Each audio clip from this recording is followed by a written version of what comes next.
I've been standing here in the sand for several decades, observing all that has occurred.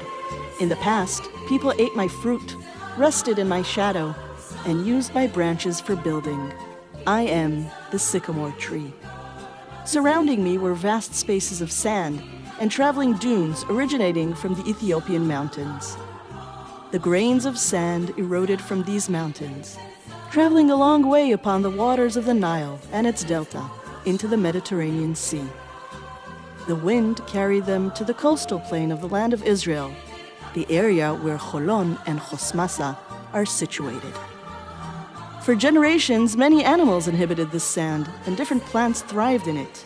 Marram grass, Artemisia monosperma, white broom, and horsetail knotweed.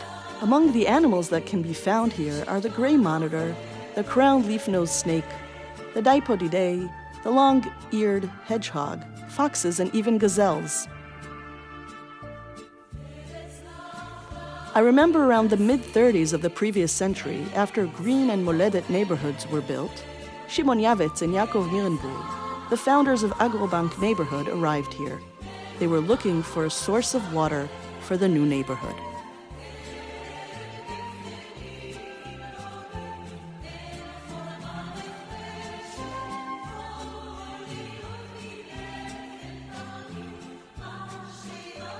You may ask why here of all places. The coastal aquifer is located beneath the ground. This is the layer that carries the underground water. It is one of the most important water sources of our country. Ancient agriculture remnants were discovered in this region, which is an indication of water in the area. Yavitz and Nierenburg bought the Hosmasa well from Arabs in the area, mainly from Abu Duik family.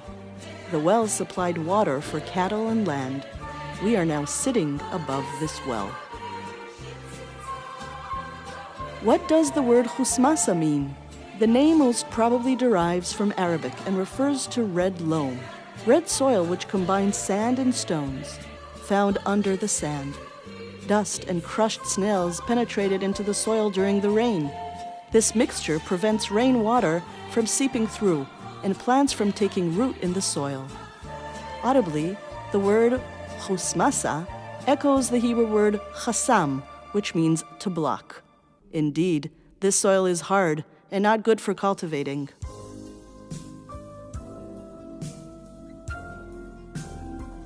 This is how I, the sycamore, a veteran tenant of the area, got new neighbors: the guard, his wife and children.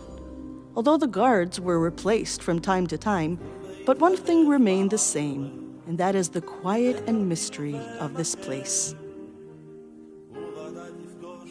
In order to protect the well, a decision was made to construct a building where a watchman would live and guard the well.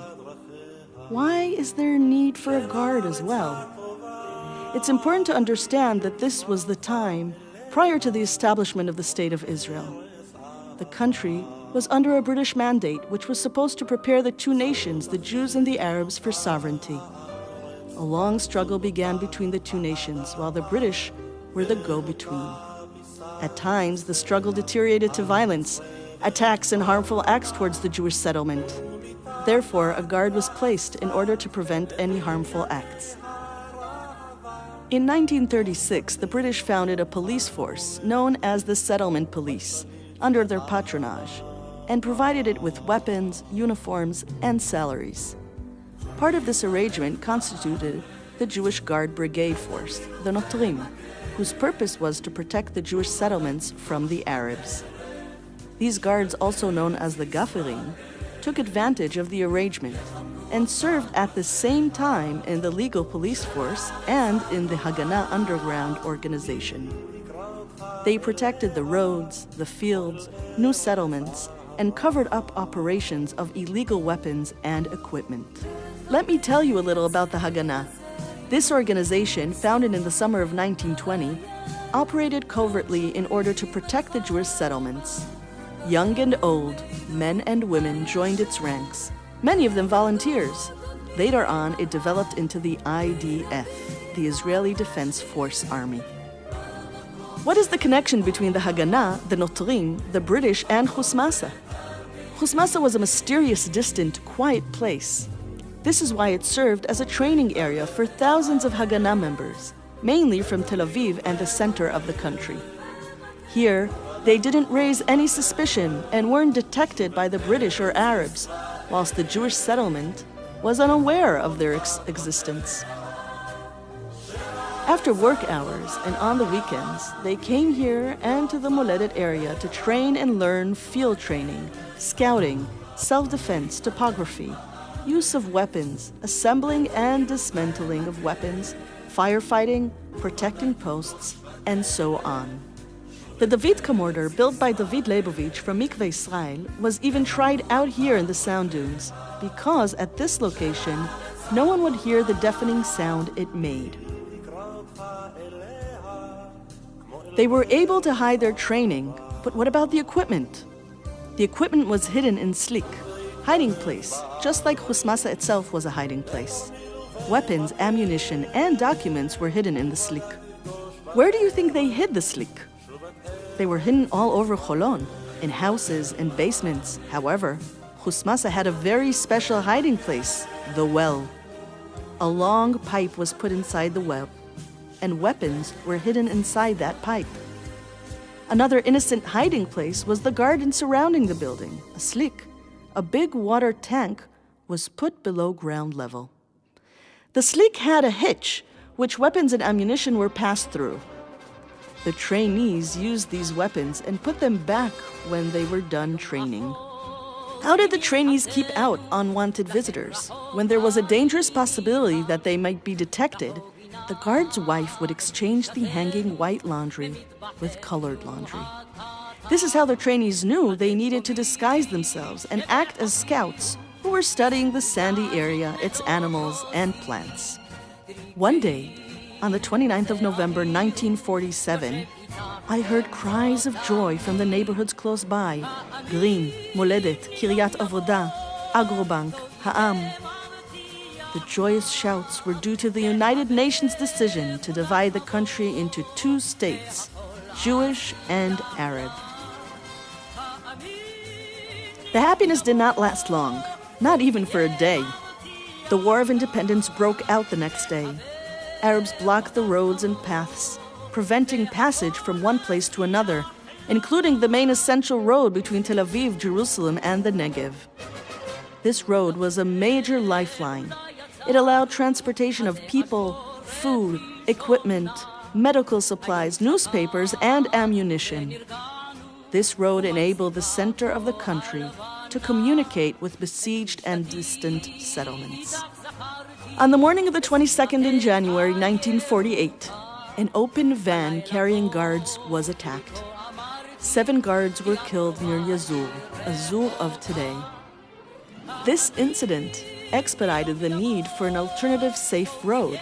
This is how, in the beginning of 1948, the safety road came about. The road began in the Ezra neighborhood in Tel Aviv, passing through the orange groves of Mikveh Israel, the streets of Holon, Hosmasa, Moledet, and Nachalat Yehuda. There, it connected to the existing road and passed through Rishon LeZion, Rehovot, till Bilud Junction. At that point, the road split towards Jerusalem and the Negev, both under siege. The road didn't just pass through Hosmasa. Hosmasa served as a station on the road. There, the travelers received information, instructions, and security arrangements, and were equipped with weapons. The Haganah members who trained in Hosmasa and Moledet guarded the road and its passing convoys. Despite its importance, the safety road did not last long. In light of the upcoming British departure, the Haganah headquarters decided to create a continuation of Jewish territory throughout the country. Therefore, there was no need for a safety road. At the end of April 1948, before the Passover holiday, Haganah forces, Givati Alexandroni and Kiryati brigades, embarked on the Chametz operation in Tel Aviv, Jaffa, and the surrounding area. This operation set out to conquer Tel Arish village and the surrounding area, which was nearby Holon, and today is the Tel Giborim neighborhood. the Arabs built a pillbox on top of Tel Arish, a cement structure 44 meters high, overlooking Holon's neighborhoods. The Arabs shot lethal fire from the pillbox in all directions.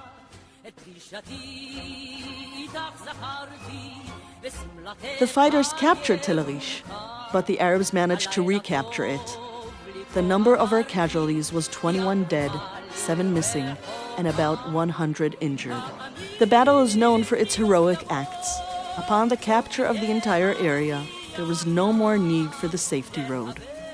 Shortly thereafter, on the 14th of May 1948, the State of Israel was declared.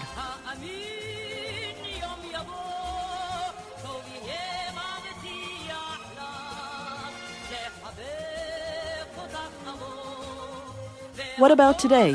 Holon, once a few isolated neighborhoods in a sandy area, has become a metropolis with thousands of citizens, houses and buildings, schools, commerce and entertainment sites, culture and public buildings.